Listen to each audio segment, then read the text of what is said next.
Assalamualaikum warahmatullahi wabarakatuh. Nama saya Jihan Rahmadani, nomor absen 13 dari 11 TKJ 1. Saya ingin mempresentasikan standar jaringan nirkabel. Soal yang nomor 1 yaitu baca dan cermati artikel tentang standar jaringan nirkabel dari berbagai sumber dengan baik. 2. Kumpulkan berbagai informasi tentang bagaimana menganalisis kelebihan dan kekurangan berbagai standar jaringan nirkabel dari berbagai sumber yang relevan. Jaringan nirkabel adalah aturan, protokol, dan spesifikasi teknis yang ditetapkan untuk memastikan perangkat nirkabel seperti komputer, smartphone, router, atau access point dapat saling berkomunikasi dengan baik tanpa menggunakan kabel. Seiring perkembangan kebutuhan akan kecepatan dan kapasitas, standar Wi-Fi terus mengalami perbaruan. 1. IEEE 802.11a 1999, yaitu frekuensi 5 GHz, 2 kecepatan hingga 54 Mbps, 3 stabil tetapi jangkauan relatif pendek. Yang kedua ada IEEE 802.11b 1999. Yang pertama ada frekuensi 2,4 GHz, kecepatan hingga 11 Mbps, dan yang terakhir ada jangkauan cukup luas namun kecepatan rendah. Yang ketiga ada IEEE 802.11g 2003. Yang pertama ada frekuensi 2,4 GHz, yang kedua ada kecepatan hingga 54 Mbps, yang ketiganya, yang terakhirnya ada Compatible dengan 802.11b tetapi rentan gangguan. Yang keempat ada IEEE 802.11n 2009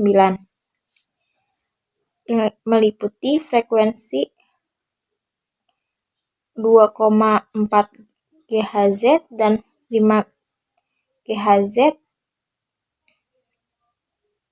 dan kecepatan hingga 600 Mbps menggunakan teknologi MO multiple input multiple output.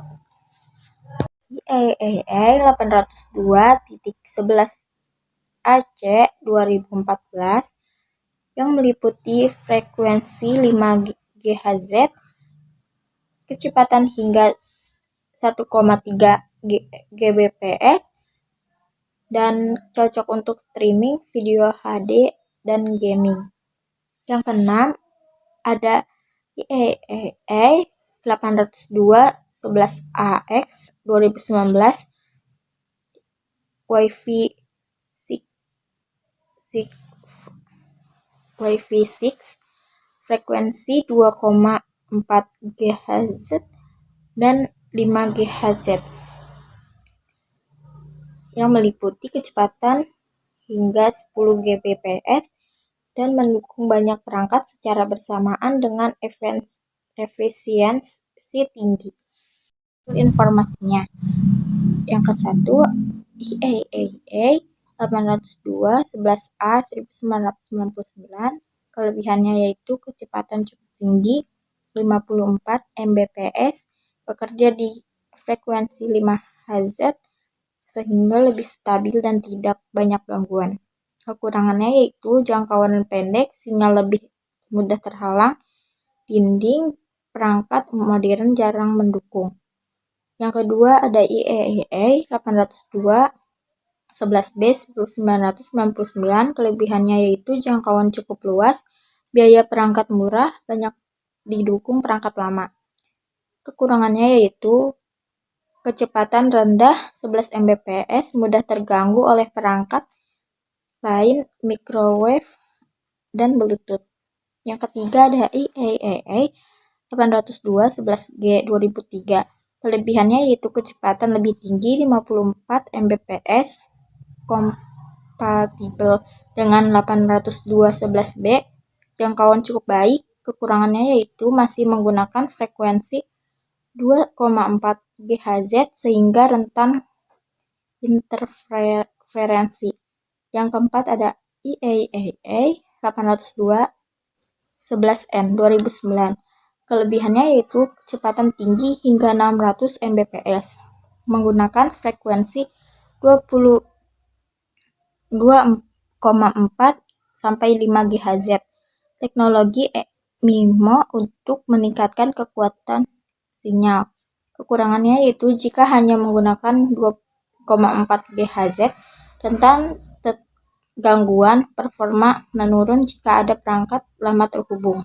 Ada IAEA 802.11ac 2014. Kelebihannya sangat cepat hingga 1,3 Gbps, bekerja di 5 GHz, ideal untuk streaming video dari gaming, mendukung banyak perangkat modern. Kekurangannya yaitu jangkauan lebih pendek dibanding 2,5 GHz, perangkat lama tidak mendukung. Yang keenam, IAEA 802.11ax Wi-Fi 6 2019. Kelebihan kecepatan sangat tinggi 10 Gbps, efisiensi lebih baik, mendukung banyak perangkat, sekaligus cocok untuk lingkungan padat. Kekurangannya yaitu biaya perangkat lebih mahal, masih terbatas pada perangkat baru. Berkembangan standar jaringan nirkabel Wi-Fi menunjukkan adanya peningkatan dari segi kecepatan, jangkauan, stabilitas, dan efisiensi. Standar awal seperti 802.11a BG lebih sederhana dan murah, tetapi terbatas pada kecepatan rendah serta rentan interferensi. Standar menengah seperti 802.11n dan 802.11ac Wi-Fi menghadirkan kecepatan lebih tinggi dengan teknologi MIMO, mendukung lebih banyak perangkat. Standar terbaru 802.11ax Wi-Fi 6-6E menawarkan kecepatan sangat tinggi, stabil, hemat energi, dan lebih efektif dalam lingkungan padat perangkat, meski masih membutuhkan perangkat modern yang mendukung. Terima kasih, sekian presentasi dari saya. Bila ada kurangnya mohon maaf. Wassalamualaikum warahmatullahi wabarakatuh.